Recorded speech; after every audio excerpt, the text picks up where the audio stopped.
से हम लोग जाने पहचाने, ताकि बेहतर आपको जो रिपोर्ट जो मिलता है बिहार की स्थिति क्या है, बिहार के लोगों की स्थिति क्या है, समस्या क्या है, जो ज़मीन पे जो कार्यकर्ता रहता है उससे बेहतर कोई जानता नहीं है। तो हम लोगों की कोशिश है कि साथ ही साथ सारी समस्याओं को तो सुने ही, लेकिन अपने पार्टी के संगठन को भी हम लोग मजबूत करें। और हमारी व्यक्तिगत इच्छा रही है कि कार्यकर्ताओं से डायरेक्ट जो है हम उनसे पहचान बनाएं, उनसे जुड़ें, ताकि जो भी कार्यकर्ताओं की जो समस्या रही, क्योंकि कार्यकर्ता जो है पार्टी के रीढ़ होते हैं और कई कार्यकर्ताओं ने पूरा जीवन जो है अपने पार्टी को दिया है, तो मेरा फ़र्ज़ बनता है कि उनकी बात को सुने, उनसे जुड़े, उनको सम्मान हम लोग देने का काम करें। साथ ही साथ ज़िले में जा रहे हैं तो हर एक, चाहे ब्लॉक अध्यक्ष से लेकर पंचायत अध्यक्ष तक, जो भी कार्यकर्ता है उनसे हमारा मिलने का कार्यक्रम है। तो इसी सिलसिले में हम लोग जो है पूरे बिहार जो है हम लोग घूमेंगे।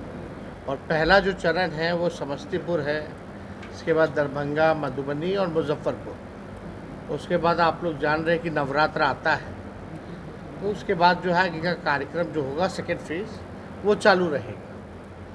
तो आज इसी सिलसिले में हम लोग समस्तीपुर पहुँचे हैं और आप सब लोग यहाँ आए हैं। आप लोग जान रहे हैं कि बिहार में सबसे ज़्यादा बेरोज़गारी है, गरीबी है, प्रति आय व्यक्ति जो है वो सबसे कम है, या किसानों की जो आय है वो पूरे देश में वो सबसे कम है।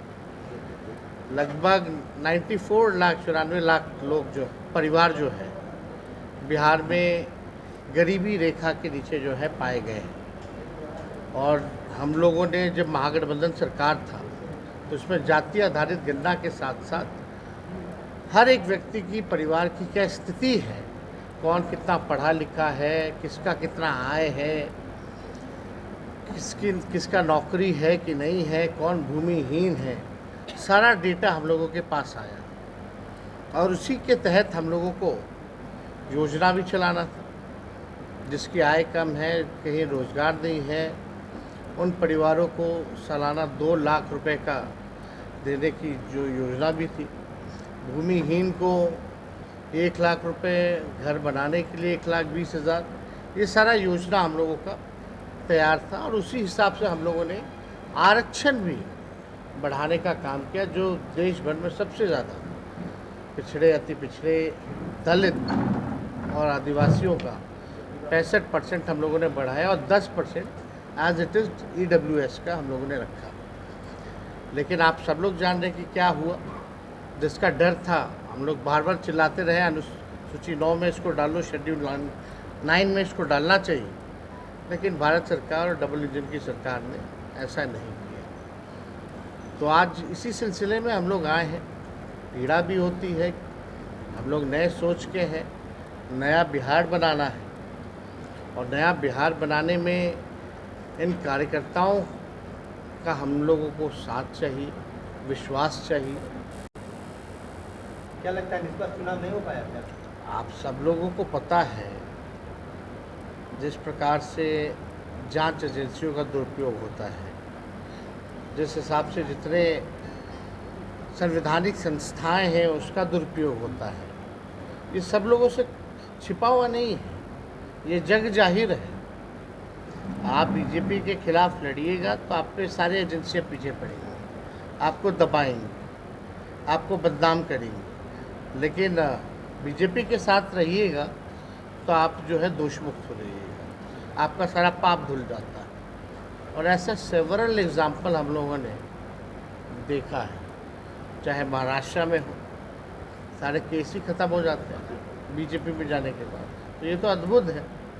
लेकिन फिर भी आप देखिएगा, जो लोग 400 पार की बात करते थे वो कहीं ना कहीं से जो है 200 250 के अंदर ही जो है वो लोग सिमट चुके हैं। तो कहीं ना कहीं से जनता जो है उठ चुकी है। जो वोटिंग परसेंटेज भी है वो जो है इंडिया गठबंधन के पक्ष में भारी मात्रा में आगे बढ़ा है। तो लोगों का विश्वास और भरोसा जो है इंडिया अलायंस पे बढ़ता जा रहा है प्रतिदिन। आपके यात्रा पर सम्राट चौधरी जो है कटाक्ष जदयू ने भी यात्रा को जो है ग्राहक को जो यात्रा बताया है नीरज कुमार ने, क्या कहिएगा? तो क्या बताएंगे ये लोग? ग्राहक को जो यात्रा बताया है तो ये लोग क्या बताएंगे? मुख्यमंत्री जी तो कभी संवाद करते हैं नहीं। अच्छा होता मुख्यमंत्री कम से कम जनता से नहीं, कम से कम अपने कार्यकर्ताओं से ही संवाद कर लेते हैं। कहीं भी कोई योजना भी होती है तो उसमें भी भाषण देना बंद हो गया अब तो, कोई कार्यक्रम नहीं। अब तो 4 लोग हैं, उन्हीं के आगे पीछे वो घूमते रहते हैं, बंद कमरे में रहते हैं। अब जो आदमी नहीं निकलेगा, जो राज्य का मुख्यमंत्री है, तो अब उस पर क्या टिप्पणी की जा सकती है? तो देखिए, कटाक्ष हो, गाली हो, जिनको जो देना है वो देते रहे, उससे कोई फ़र्क पड़ने वाला नहीं है। लेकिन जो अपनी जिम्मेवारी है, जो अपना काम है, उसको तो हम करते रहेंगे। और कौन क्या कह रहा है, क्या नहीं कह रहा है, बिहार में इतना अपराध बढ़ गया है, दिन दहाड़े गोली मार दी जा रही है, घर में घुस के गोली मार दी जा रही है। मुख्यमंत्री का इकबाल ख़त्म हो चुका है। आप देखिएगा पूरी तरीके से भ्रष्टाचार हो रहा है।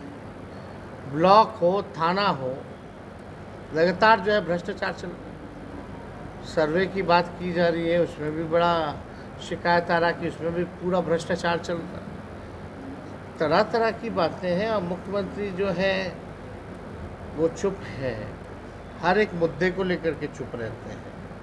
चाहे वक्फ बोर्ड का मामला हो, चाहे क्रीमी लेयर का मामला हो, चाहे आरक्षण जो हम लोगों ने बढ़ाया था उसको 9वीं सूची में डालने का मामला हो, लेटरल एंट्री का मामला हो, तो वो उनकी पार्टी जो करे, लेकिन हम लोग जो है बिहार की सबसे बड़ी पार्टी है, सबसे बड़ी जिम्मेवारी हमारे कंधे पर है। और हम लोगों ने जो 17 महीने जो काम किया वो आज तक जो है किसी सरकार ने नहीं किया। चाहे 5 लाख सरकारी नौकरी देने का हो, चाहे तालमी मरकज़ हो, या आपके टोला सेवक हो, सभी लोगों के आय को हम लोगों ने जो है मानदेय को हम लोगों ने दुगुना करने का काम किया। आरक्षण बढ़ाया, हम लोगों ने जाति आधारित गणना कराई, आईटी पॉलिसी बनाई, स्पोर्ट्स पॉलिसी बनाई, टूरिज़्म पॉलिसी बनाई। नियोजित शिक्षक जो कई सालों से आंदोलन कर रहे थे, उनको हम लोगों ने जो है राजकीय कर्मी का दर्जा देने का काम किया। तो कई ऐतिहासिक काम हम लोगों ने किए जो किसी से छुपा नहीं है, और केवल मात्र 17 महीने में। तो हम लोग जो है जो कहते हैं वो करते हैं। कुछ लोगों का दिलचस्पी जो है कुछ ना कुछ, अब निकले हैं तो कुछ ना कुछ तो बोलेंगे ना, नहीं निकलेंगे तो बोलेंगे, निकलेंगे तो बोलेंगे।